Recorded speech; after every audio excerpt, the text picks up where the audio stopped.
Hi, Jordan. Papa and I sent you the book How to Catch a Mermaid last week, and Daddy said you were so excited that you went ahead and read it. It's been a little while since we did this because you were so little that I decided to wait, but now you're big enough to hold the book by yourself and to read along when I read to you. So this is How to Catch a Mermaid, and it is by Adam Wallace and Andy Elkerton, and I know you like mermaids, so that's why I picked it.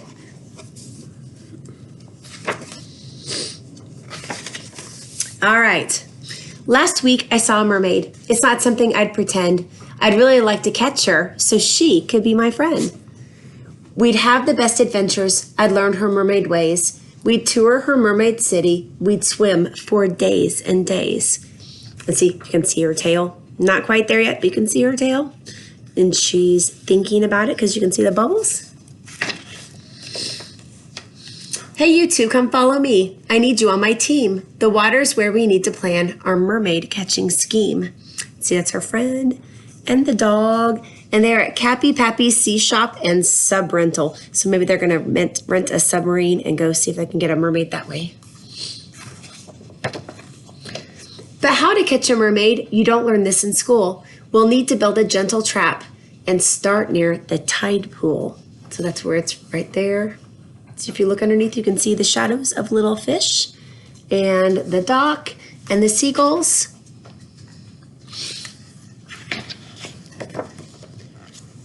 First, I have this jewelry box. She'll love the bait I brought her.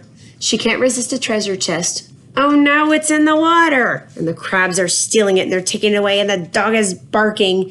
They were too busy reading, they weren't paying attention. While mermaids love bright and shiny things, a crown will catch her eye. We'll lure her in this new trap, and then our net will fly. So they put there, and they have a trap, and I'm predicting, and I'm wondering if one of these birds or the dog might set it off. You know Reagan, she would be all over that. Her seaweed lasso snatched the crown. We'll need a different plan. Let's put a sparkly necklace down inside a giant clam. So I was wrong in my prediction and said, see, the seaweed, she played like a cowboy of the sea and she lassoed it and she got it without even getting close. She switched the necklace with a rock to stop the clam from snapping.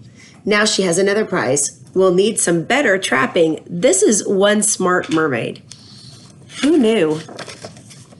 We made a lasso of our own and hid it in the seaweed. She swam too fast for us to catch. Oh, when will we succeed? See, they have persistence. They don't give up.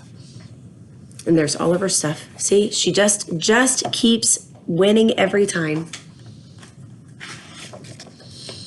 Now let's try to switch it up and play some funky beats. Maybe that will draw her in. Oh no, they're sharks. Retreat! Look, they make them look evil. Look at those teeth. Look at that.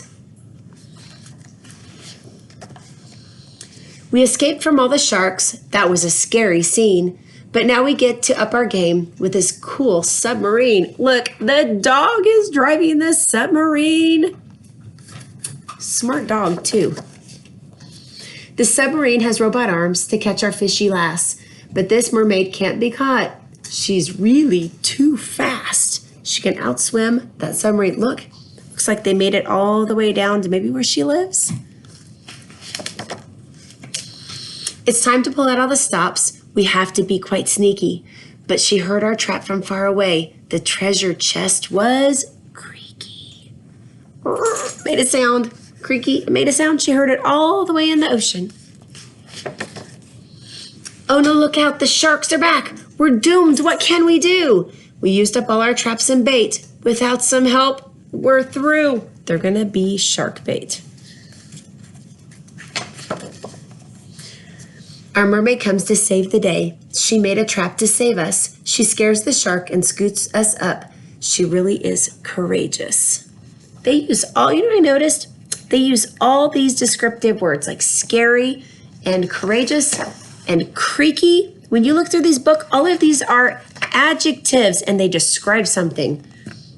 And they made them all in colors so you can find out which ones they are. Hooray! We're safe and back on land. 3 cheers to our mermaid. We'll miss her smart and clever tricks. We wish she could have stayed. But she can't live on land. She has to be in the water. And the page that nobody reads that has the date that this book was made is on the back instead of the front. And it said this book was made in 2018. So it was just made 2 years ago. And it had a writer and an illustrator. And look at the back. It has the dog shaking off. So that is our book for this month, How to Catch a Mermaid, because I know you love mermaids like you love Moana. Even though she's not a mermaid, she still loves the ocean. So Papa and I love you, and we'll see you soon.